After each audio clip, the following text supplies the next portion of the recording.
Welcome back to the podcast series on the role of longevity annuities in different socioeconomic classes, a Canadian case study. I'm Johnny Lee, Professor of Actuarial Science at the University of Waterloo. This is the second podcast of the podcast series. In this podcast, I will introduce to you the life cycle model that we built for Canadians. All right, in the previous podcast, I covered the retirement income system in Canada. I also introduced to you longevity annuities, and I talked a little bit about the life cycle model that we built for Canadians. In this podcast, I will continue my discussion on the life cycle model. Then I will explain how we may introduce stochastic mortality into the life cycle model. Finally, I will discuss how the life cycle model may be solved to produce useful results.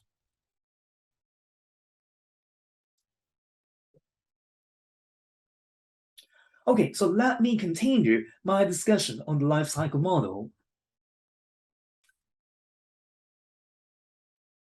To recap, the model we built is tailored for a Canadian male who turns 25 at the beginning of year 2018 and lives in Ontario throughout the rest of his lifetime.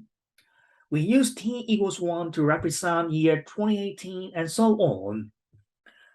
We are going to make a bunch of assumptions. These include, number 1, the individual retires at age 65, number 2, the maximum attainable age is 100, and number 3, the average wage and CPI remains unchanged over time, so that the dollar values report can be interpreted as real dollar values or inflation-adjusted values.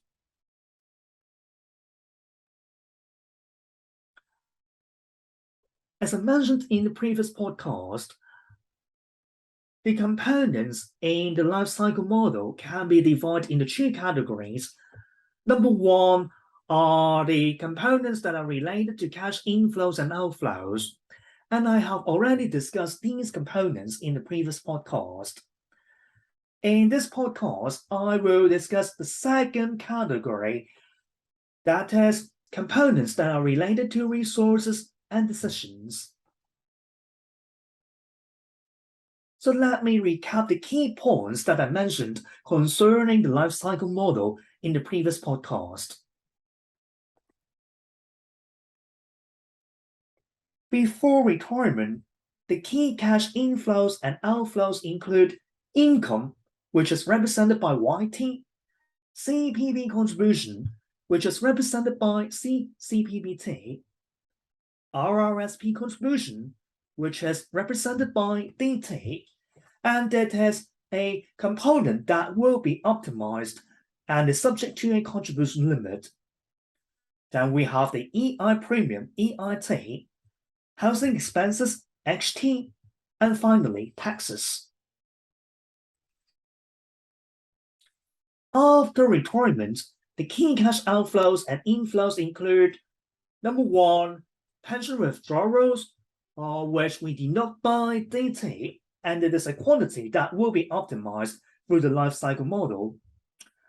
We know that the individual will receive longevity annuity payments, which is L dollars per year. Other cash flows include CPB pension, OAS pension, and GIS. And finally, all sources of income are taxable except GIS. Okay, we can now move on to resources and decisions.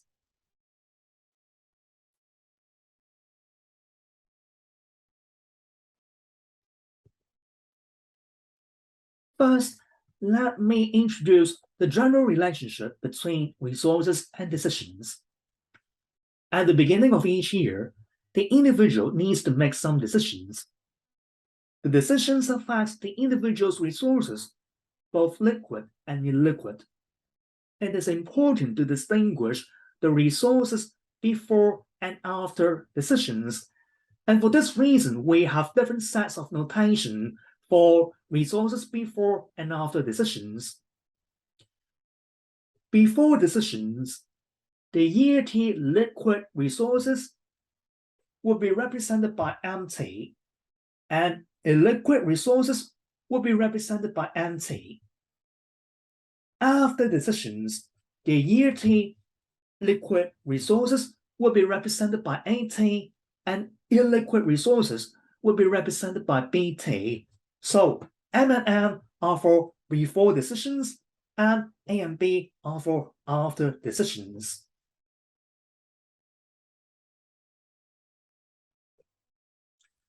Okay, so now I would like to focus on the resources and decisions before retirement. First of all, let me point out the disposable income in year T. In year T, the disposable income can be calculated by this equation. So on the left-hand side, we have the disposable income, small yt, and on the right-hand side, we have the annual income, big YT, CPP contribution, CPPT, EI premium, EIT, income tax, tax T, and housing expenses, HT. So this equation allows us to calculate the disposable income on the basis of the 5 inputs that are represented on the right-hand side of the equation. Okay, so how do we calculate the income tax? Well, tax T on the right-hand side of the equation is calculated by applying federal and Ontario tax rates to the individual's pre-tax income before RRSP contributions. And here, the pre-tax income is defined as YT minus CCPPT minus EIT. The taxation impact of RRSP contributions is taken into consideration in the calculation of post-decision liquid resources, and I will talk about this later in this video.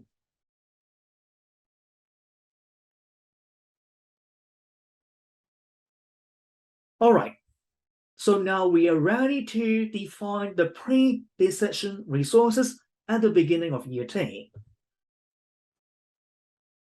The pre-decision liquid resources, MT, include the TFSA account balance at that time and the disposable income, YT, that is just earned by the individual.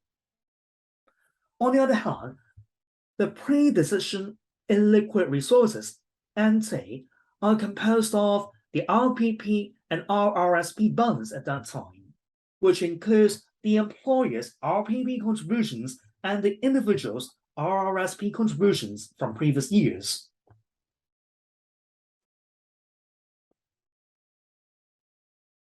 Okay, as I said, at the beginning of each year, the individual has to make decisions, and the decisions that he needs to make are, number 1, consumption, and number 2, the RRSP contribution. So the decisions are CT and DT in the model. For DT, we have a constraint that limits DT. For DT, we have a constraint. The constraint is DT must be in between 0 and 13% times YT, all over the pre-retirement period. And this constraint is applied for 2 reasons. Number 1, the RRSP contribution is subject to a limit of 13% of employment income. And number 2, no RRSP can be withdrawn before retirement, so that DT cannot be negative over the entire pre-retirement period. Now we are ready to introduce post-decision resources. First of all, the post-decision illiquid resources at the beginning of year T is given by this equation. We have on the left-hand side BT, which represents the post-decision illiquid resources. And on the right-hand side, we have MT, which represents the pre-decision illiquid resources, and DT, the RRSP contribution. So BT equals NT plus DT. So how about the post-decision liquid resources? Well, after consumption and RRSP contribution, the remaining disposable income is deposited into the TFSA account as liquid resources. We assume for simplicity that there is no TFSA contribution limit.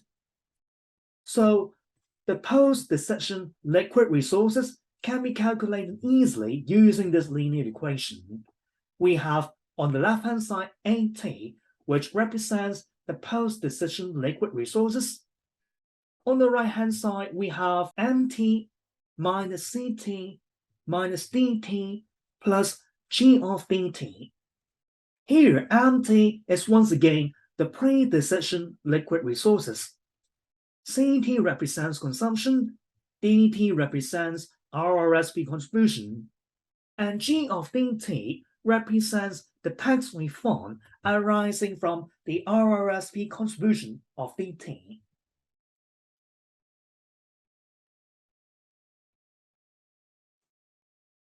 So that is all about what's going on at the beginning of year T. Next, we will need to roll the resources to the next year. In year T, both the RRSP and TFSA accounts are assumed to yield a random return of RT. It follows that the pre-decision liquid resources at the beginning of next year, i.e. year T plus 1, can be calculated easily using this equation. So I have on the left-hand side MT plus 1, the pre-decision liquid resources at the beginning of year T plus 1. On the right-hand side, I have E of RT. RT here represents the return on resources, and that is multiplied with AT, which represents the post-decision liquid resources in year T. That is added to small y of T plus 1, which represents the disposable income in year T plus 1. Likewise, we can roll the pre-decision illiquid resources to the next year as well. So this equation explains the rolling. On the left-hand side, we have NT plus 1, the pre-decision illiquid resources at the beginning of year T plus 1. On the right-hand side, once again, we have the accumulation factor E of RT, which is multiplied to BT, the post-decision liquid resources in year T. That is added to 5% times big Y T plus 1. That is the RRP contribution made by the individual's employer. This amounts to 5% of the employment income.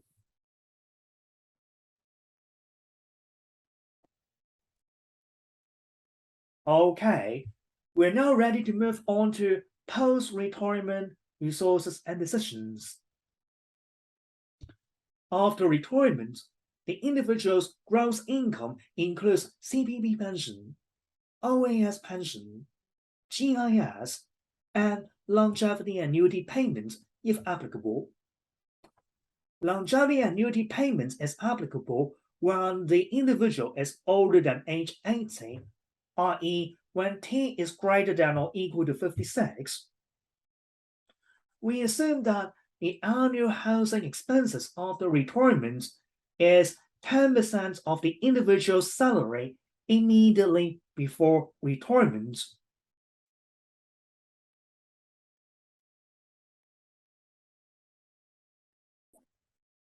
Using these arguments, we can readily develop an equation for us to calculate the disposable income after retirement. So on the left-hand side, we have small yt, the disposable income. On the right-hand side, we have the CPP payments, the OAS payments, the GIS payments, the longevity annuity payments if the individual is older than 80.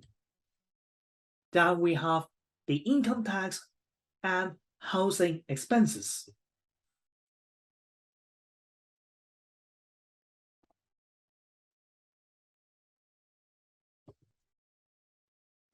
Then we can look at the liquid assets at the beginning of year T. Of course, the liquid assets are different before and after decisions. The pre-decision liquid assets MT include the TFSA account balance at that time and the disposable income just earned by the individual. The post-decision liquid assets can be expressed with this equation: AT equals MT minus CT minus DT plus G of DT. We've seen a similar equation before. So AT here is the post-decision liquid assets. MT is the pre-decision liquid assets. CT is the consumption. DT here represents the pension withdrawals and is meant to be a negative number. And finally, G of DT represents the additional income tax that needs to be paid for the RPP, RRSP, or RRIF withdrawal and the reduction of the OAS pension and GIS amount due to the pension withdrawals. Alright then, how about illiquid assets? Well, the pre-decision illiquid assets include the balance of the RVP, RRSP, and RRIF at that time. When the individual retires at age 65, i.e. T equals 41, he will have to determine the portion of his RPP and RRSP assets that should be used to purchase a longevity annuity which makes annual payments starting at age 80. All in all, the post-decision illiquid assets are given by this equation. BT equals NT plus DT minus an annuity rate times the annuity payment L times an indicator function. For the event that T equals 41, so BT here represents the post-decision illiquid assets. NT is the pre-decision illiquid assets. DT is the RPP, RRSP, and RRIF withdrawals. And the annuity rate times the annual payment L represents the actuarially fair price of the longevity annuity. Having defined the resources at the beginning of the year, we will need to roll the post-decision resources to the next year. Once again, we assume that in year T, both the RRP, RRSP, and TFSA accounts will grow at a random return of RT. So it follows that the pre-decision liquid resources at the beginning of year T plus 1 is e to the power of RT times AT, the post-decision liquid resources in year T, plus YT plus 1, the disposable income in year T plus 1.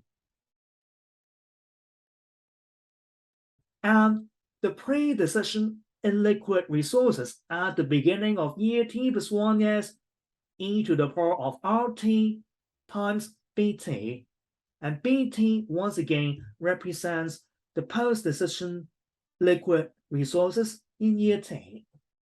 All right, that's all about resources and decisions. Next, I would like to talk a little bit about the stochastic modeling work that is necessary. First, I wanted to talk about how we modeled investment returns. First of all, we assume that the individual follows a simple investment strategy of which the weight on stocks is inversely proportional to age, and the weight on fixed income securities or cash is positively and linearly proportional to age. The fixed income securities and cash in the individual's portfolio yield an annual risk-free rate of return of 1%. And the annual return QT generated from the stocks in the individual's portfolio follows a log normal distribution with a location parameter of 0.04 and a volatility parameter of 0.2. In effect, in year T, the individual's RRP, RRSP, and TFSA accounts yield a random return of RT, which is given by the expression at the bottom of this slide.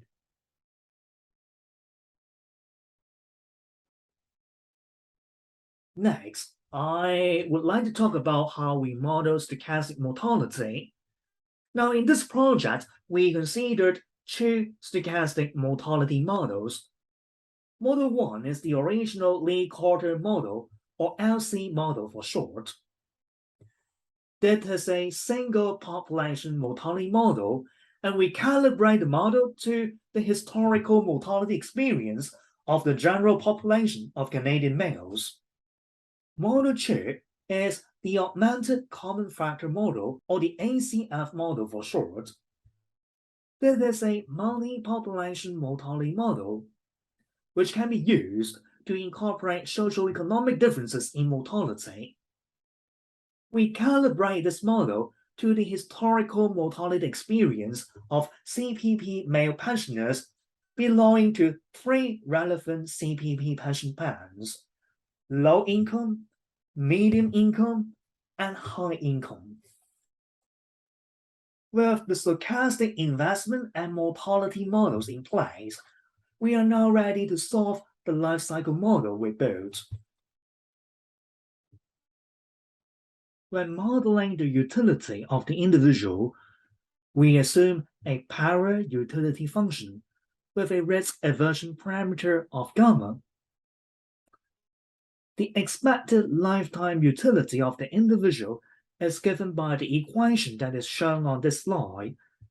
So we have the sum of beta taken to the power of t minus 1 times the expectation of u of ct. Here, beta stands for the time preference discount factor, and u represents the power utility function. Our objective is to find the decisions, i.e. CT, DT, and L, that maximize the expected lifetime utility. The constraints in the maximization are the various equations concerning resources and decisions, which I showed you earlier. This optimization is unfortunately not straightforward because, for example, the decisions now are related and dependent on the decisions in the past. So, the optimization is reformulated into a collection of Bellman equations, which are then solved iteratively for a backward recursion. There are different possible methods for solving Bellman equations. These include the value function iteration method, the endogenous grid method, and the generalized endogenous grid method. We use the last method because it is the most suited to the application that is under consideration. With the solved life cycle model, we can perform an analysis using simulations. To do this, we simulate sample paths of random investment returns and mortality. Then, for each sample path of investment return and mortality, we identify the optimal choices of consumption, pension contribution or withdrawal, and longevity annuity conversion using the solved life cycle model. I will present the empirical results to you in the next video. That is the end of this podcast. I will see you in the next. Thanks for watching.